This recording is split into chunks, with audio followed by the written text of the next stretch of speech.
हरे कृष्णा, सभी को राधे राधे। तो भादो मास के शुक्ल पक्ष की सप्तमी तिथि को संतान सप्तमी का व्रत किया जाता है और संतान सप्तमी के व्रत माताएं करती हैं, अपने बच्चे की लंबी आयु के लिए इस व्रत को करती हैं और संतान की प्राप्ति के लिए इस व्रत को करती हैं। जिन महिलाओं को, जिन औरतों को संतान नहीं है, वो संतान की प्राप्ति के लिए इस व्रत को करती हैं। इसमें माता पार्वती और शिव परिवार की पूजा की जाती है। मिट्टी के गौरी गणेश बनाकर इनकी पूजा की जाती है और भगवान इस तरह से सप्तमी का डोरा बनाया जाता है और डोरे की पूजा की जाती है। तो इसी तरह आप संतान सप्तमी का व्रत कर सकते हैं। चौकी लगाकर इसका व्रत कर सकते हैं। चौकी पर आसन लगाएं, सारी पूजा करें और व्रत करें। संतान सप्तमी का जब हम व्रत करते हैं तो उसके लिए हमें पूजा अर्चना करने के लिए सबसे पहले चौकी लगानी पड़ती है। चौकी पर इस तरह की से पूजा की जाती है। तो आप कोई भी पटा ले लें, चौकी ले लें, उस पर इस तरह से कोई वस्त्र बिछा लें और सबसे पहले हमें यहाँ पर फूलों का आसन देकर अपने अगर आपके मंदिर में है शिव परिवार की फोटो तो आप इस तरह से कोई फोटो लगा लें। और उसके बाद इस व्रत में मिट्टी से भगवान की प्रतिमा बनाई जाती है। भगवान गजानंद की, माता पार्वती की और भोले बाबा की मिट्टी की प्रतिमा बनाई जाती है और इनकी पूजा की जाती है। तो हमें इनको मिट्टी की मूर्ति अपने घर में ही बना लेनी है और उसके बाद हमें यहाँ पर एक दीप प्रज्वलित करना है। तो थोड़े से चावलों का या फिर फूलों का आसन देकर आपको दीप को प्रज्वलित कर देना है और एक दीप पर यहाँ पर दीपक जला देना है। और उसके बाद सबसे पहले हमें भाव रूप से सभी का स्नान करा देना है। तो आप माता की, शिव परिवार की जो फोटो है उसको आप पुष्प से इस तरह भाव रूप से स्नान करा दें और शिव परिवार है जो मिट्टी से आपने बनाए हैं उनका आप अभिषेक करा दें। तो देखिए, इस व्रत में आप कलश रखना अनिवार्य नहीं है। अगर आपकी इच्छा है तो आप कलश रख सकते हैं। तो कलश के लिए हमें चावल लेने हैं। चावलों से इस तरह से हमें अष्टदल कमल बना देना है।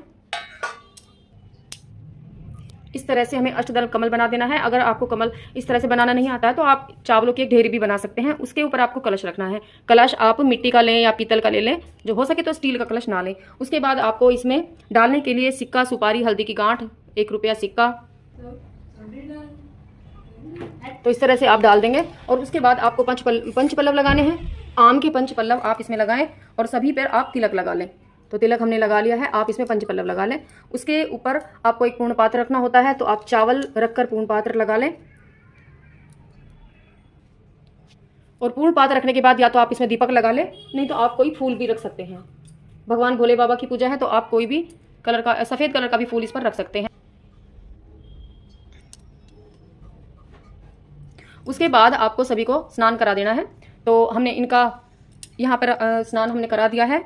तो उसके बाद हम अपने जो हमने कलश देवता, वरुण देवता हमने रखे हैं, उनका भी आप स्नान भाव से करा देंगे। और उसके बाद हमारे जो शिव परिवार है उनका अभिषेक कराएंगे। तो सबसे पहले गजानंद भगवान का अभिषेक करा दें, उसके बाद माता पार्वती का करा दें, भोले बाबा का करा दें। तो सभी का आपको अभिषेक करा देना है। उसके बाद आपको पंचामृत से अभिषेक कराना है। पंचामृत नहीं है तो आप दूध से, दही से, जिससे भी हो सके तो करा दें। थोड़ा थोड़ा दूध से अभिषेक करा दें भगवान का, क्योंकि इसमें इसी तरह से पूजा की जाती है जैसे हम मंदिर में भगवान भोलेनाथ की जाकर करते हैं, तो उसी तरह से हम पूजा की जाती है। दूध से अभिषेक कराने के बाद हमें दोबारा शुद्ध जल से अभिषेक जरूर कराना है और सभी को तिलक लगाना है। उसके बाद सभी को आपको तिलक लगाना है। तो भगवान भोलेनाथ को आपको चंदन से तिलक लगाना है, क्योंकि भगवान भोलेनाथ पर रोली अर्पित नहीं की जाती है। और माता पार्वती को और गजानन भगवान को आप रोली से तिलक कर सकते हैं। आप अपने चंदन जो आपने दिया लगाया है आप उसका भी पूजन करेंगे, उसको भी आपको तिलक लगाना है। कलश को भी आपको तिलक लगाना है। सभी को आप चावल अर्पित कर देंगे। जय गजानंद भगवान, जय माँ लक्ष्मी, जय हो, जय कृष्ण कन्हैया, जय बंसी वाले, हरे कृष्ण गोविंद हरे मुरारी नाथ नमस्ते। उसके बाद आप दुर्वा जरूर अर्पित करें। तो आप गजानंद भगवान को या इधर शिव सबको अब अलग से दुर्वा अर्पित करें। और इस देखिए, भगवान भोलेनाथ की पूजा है तो पूजा में आपको जनेऊ अवश्य रूप से अर्पित करना है। भगवान गजानंद को आपको जनेऊ अवश्य रूप से पहनाना है। भगवान भोलेनाथ को भी आपको जनेऊ पहनाना है। ओम नमः शिवाय, नमः शिवाय। सभी को वस्त्र रूपी कलावा अर्पित करें। जय गजानंद भगवान, जय भोलेनाथ। माता पार्वती को आप चुनरी भी उड़ा सकते हैं, नहीं तो आप वस्त्र रूपी कलावा भी आप उड़ा सकते हैं, वरना आप चुनरी, छोटी सी चुनरी भी उड़ा सकते हैं। और इसी तरह से जो शिव परिवार की आपकी प्रतिमा है उनको भी आप वस्त्र रूपी कलावा अर्पित करें। अपने वरुण देवता को भी आप वस्त्र रूपी कलावा अर्पित करें। उसके बाद आपको फल अर्पित करना है। फल का भोग अवश्य रूप से लगाना है, तो फल आप जरूर चढ़ाएं। आप कोई भी ऋतु फल भगवान के सामने अर्पित कर सकते हैं।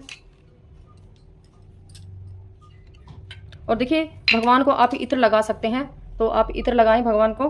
और इसके बाद यहाँ पर माता पार्वती के लिए श्रृंगार का सामान आपको अवश्य रूप से चढ़ाना है। और देखिए, जो सप्तमी का जो व्रत है, भादो मास के शुक्ल पक्ष की जो संतान सप्तमी का जो व्रत है, इसमें मीठा भोग भगवान को लगाया जाता है। तो आपको मीठा भोग बनाना है। जैसे आप 7 पूरी, तो 7 आपको 2 जगह लेना है। जैसे आप अगर 7 पूरी बना सकते हैं, 7 पूड़े बना सकते हैं, तो देखिए पूड़े बनाए मैंने, तो इस तरह से आपको भोग लेना है। तो भोग अर्पित करना है भगवान को, तो आप भोग अवश्य रूप से लगाएं। और उसके बाद दक्षिणा रखनी है, क्योंकि पूजा अगर हम दक्षिणा रखते हैं तो हर कमी को पूरा कर देती है। हमारे द्वारा जो भी कमी रह जाती है तो आप दक्षिणा अवश्य रूप से चढ़ाएं। और अगर आपके पास फूल है तो फूल आप अवश्य रूप से चढ़ाएं सभी को। उसके बाद भगवान भोलेनाथ को चढ़ाने के लिए देखिए बेलपत्र लिया जाता है, क्योंकि बेलपत्र जो है बहुत ज़रूरी है भगवान भोलेनाथ की पूजा के लिए। तो बेलपत्र पर आप थोड़ा चंदन लगा लें, और जो चिकनी परत होती है वो भगवान को टच करते हुए इस तरह से आपको बेलपत्र अवश्य रूप से चढ़ाना है। भगवान भोलेनाथ पर आप 11 बेलपत्र, जितने भी बेलपत्र आप चढ़ा सकते हैं। ओम नमः शिवाय, नमः शिवाय, नमः शिवाय। आप गजानन भगवान को भी बेलपत्र चढ़ा सकते हैं, तो इस तरह से आप गजानन भगवान को भी बेलपत्र चढ़ाएं। और इस तरह जो आपने जो शिव परिवार का जो फोटो है, तस्वीर है, उसमें भी आप बेलपत्र इस तरह से चढ़ा सकते हैं। अगर आपके पास शमी वृक्ष है तो शमी वृक्ष भगवान भोलेनाथ पर चढ़ाएं, उसकी कुछ पत्तियां लेकर वो आप भगवान भोलेनाथ पर चढ़ाएं। कनेर के वृक्ष हैं, फूल हैं, तो वो चढ़ाएं। भांग, धतूरा, जो भी भगवान भोलेनाथ पर चढ़ाया जाता है इस पूजा में आप वो चढ़ा सकते हैं। तो इसी तरह से भगवान की पूजा की जाती है।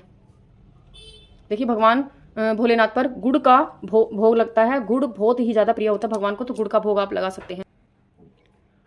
और देखिए इस व्रत में संतान सप्तमी का जो व्रत होता है, इस व्रत में संतान की प्राप्ति के लिए ये व्रत किया जाता है, और संतान की इच्छा के लिए, संतान की लंबी आयु के लिए ही व्रत किया जाता है।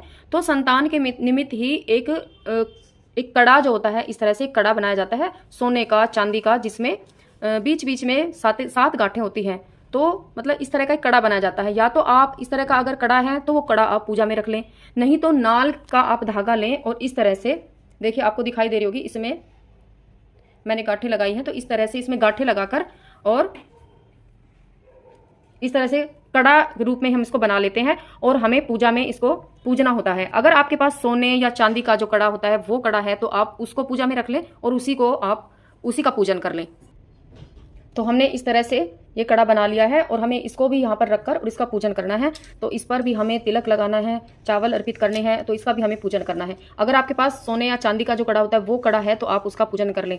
और जब हम पूजन कर लेंगे, पूजन के बाद हमें ये कड़ा अपनी कलाई में पहनना है, सीधे हाथ में हमें अपनी कलाई में पहनना है। तो इसी तरह से संतान सप्तमी का व्रत किया जाता है। तो उसके बाद हमें कपूर आरती कर लें, या अपनी आपने जोत जला रखी है आप जोत से आरती कर लें, कपूर जला लें, कपूर से आरती करें भगवान की। और इस व्रत में कथा सुनी जाती है, संतान सप्तमी की कथा सुनी जाती है।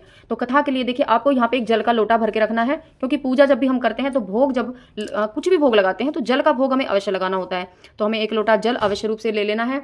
और जब हम कथा सुनते हैं तो अपने हाथ में हमें कुछ पुष्प और कुछ चावल थोड़े से हाथ में लेकर कथा सुननी है। तो हमें कथा सुननी है, और कथा के बाद जो हमने हाथ में पुष्प और चावल लिए हैं वो भगवान के सामने यहाँ पर छोड़ देने हैं, और हमें कथा सुननी है। उसके बाद भगवान की आरती करनी है। और देखिए इस व्रत में जो हमने 2 भोग लिए हैं, ये मीठा भोग बनाया जाता है। मैंने पूड़ी ली है 7, एक 7 इस जगह, 7 उस जगह। आप 7 पूरी भी बना सकते हैं, 7 चीले बना सकते हैं, मीठा भोग ही बनता है। और ये पूजा सुबह के समय भी, दिन में सुबह के समय कर सकते हैं, या शाम को प्रदोष काल में भी कर सकते हैं। और ध्यान रहे शाम को जब हम ये दिन छिपता है उससे पहले पूजा की शुरुआत कर दे, अगर आप शाम को कर रहे हैं। और क्योंकि हमारी पूजा में कुछ समय लगता है, तो प्रदोष काल में हमें अपनी पूजा कर लेनी है अगर आप शाम को कर रहे हैं तो। और उसके बाद हमें अपना व्रत जो है ये मीठा भोग खाकर ही खोलना है। जो हमने यहाँ पर भोग लगाया है, एक भोग को आप अपना दान कर देंगे, अपने सासू माँ को, अपने मंदिर में दान, या कहीं पर भी आप दान कर सकते हैं। और जो दूसरा भोग है उसको आपको खुद खाना है, और उसके बाद आपको इसी से व्रत खोलना है। इसमें नमक नहीं खाया जाता है, और यही मीठा भोजन ही खाया जाता है। और इसके भोग के अलावा आप खीर का भोग बना सकते हैं, या कोई भी मीठा भोग बना सकते हैं। लेकिन ध्यान रहे जो भी आप भोग लगाएं वो 2 जगह ही आपको यहाँ पे रखना है। एक भोग आपको दान कर देना है, दूसरा भोग आपको खुद खाना है। और इसके बाद आप कपूर आरती कर लेंगे भगवान की। उसके बाद आपको जो भी आरती आती है वो आप आरती कर लें। ओम नमः शिवाय, नमः शिवाय, हर हर महादेव, जय माता पार्वती। हमारी मनोकामनाओं को पूर्ण करना, हमारे द्वारा जो पूजा अर्चना की है स्वीकार करना। हरे कृष्ण सभी को, राधे राधे। इसी तरह से संतान सप्तमी का व्रत किया जाता है। पूजा के बाद आप इन जल को पूजा के बाद आप हाथ जोड़कर क्षमा याचना कर ले। हमारी पूजा में जो भी कमी हुई हो उसके द्वारा हे माता पार्वती हमें क्षमा करना, और हमारे बच्चों को स्वस्थ रखना, हमारे बच्चों की आयु लंबी करना, उन्हें निरोगी रखना। तो इसी तरह से आप प्रार्थना माँ से कर सकते हैं। उसके पूजा के बाद आपको ये जो हमने पूजा का डोरा बनाया है ये आपको अपनी कलाई में पहन लेना है, और जो ये आपने भोग लगाया है यहाँ पर, एक भोग आपको खाना है, दूसरा भोग आप दान कर देंगे। और इसी तरह से ये जो आपने मिट्टी की प्रतिमाएं बनाई हैं, और इसको आप अगले दिन जब आप चौकी उठाएंगे आप जल में प्रवाहित कर देंगे। और इसी तरह से, और ये जो दक्षिणा है, दक्षिणा आप दान कर देंगे, श्रृंगार का सामान भी आप दान कर देंगे, फल आप प्रसाद रूप में बांट लेंगे, और जो जल है ये आप सूर्यदेव भगवान को दे देंगे। और इसी तरह से पूजा अर्चना की जाती है। हरे कृष्णा, सभी को राधे राधे। अगर मेरी वीडियो आपको पसंद आई है तो मेरी वीडियो को प्लीज़ लाइक ज़रूर करना, चैनल को सब्सक्राइब करना। राधे राधे।